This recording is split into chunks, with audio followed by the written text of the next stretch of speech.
Hey guys, welcome back to the channel. Well, we had a storm go down on us, and first we thought it was a fairly easy fix, and we're starting to realize it's not. Go ahead, Trent, you can get that cylinder off there too. We'll see what's underneath that cylinder, but I'll show you the piston that we had go bad and why the piston went bad. So we had, a couple weeks ago when we were up on a ride, we had this happen. It went lean on the one cylinder because the carb boot ripped on that one cylinder.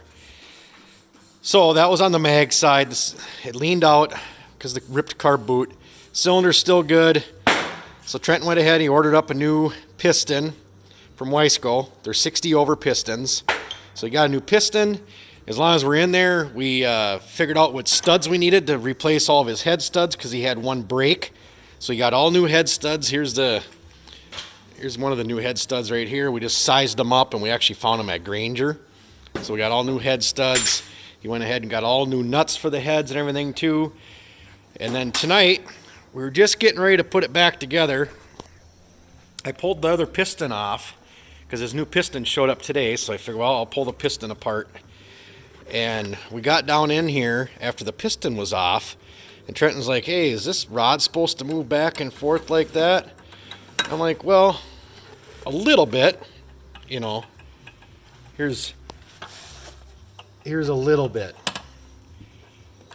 Here's this one. So why don't you go ahead and roll the motor there, Trent, a little bit. Just roll it. Oh, go the other way with it. Roll it up just a little bit more. Here we go. Here's the culprit right there. We're missing one of the, I don't know if it's called a thrust washer right here, or it's a thrust bearing of some sort, but it's between the rod and the edge of the crank. It's missing on this side. And what kind of thought, well, I was thinking there might be something bad there, even though he found it. He found the loose rod. I was looking at the bottom of the piston we took out. And look at the bottom. Well, it's all beat up.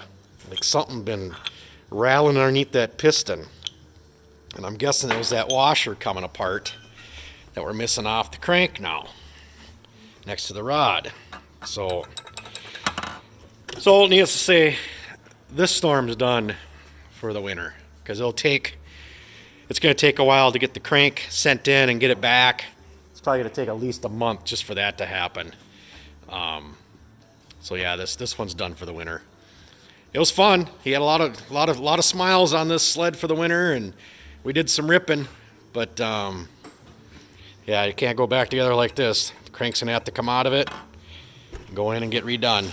The odometer on this one only shows like 2,800 miles too, and somebody replaced it with this white hood. I'm guessing them gauges came from whatever sled that hood came from, and I don't think the miles are correct on this engine at all. So, because if this failed in 2,800 miles, that's kind of bizarre. My storm just hit 7,000 last weekend when we were up riding. I just tipped over 7,000 miles.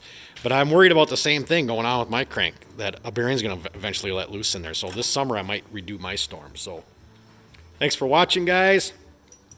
We'll get the rest of this motor tore down, get the crank in, and we'll keep you updated. Thanks for watching.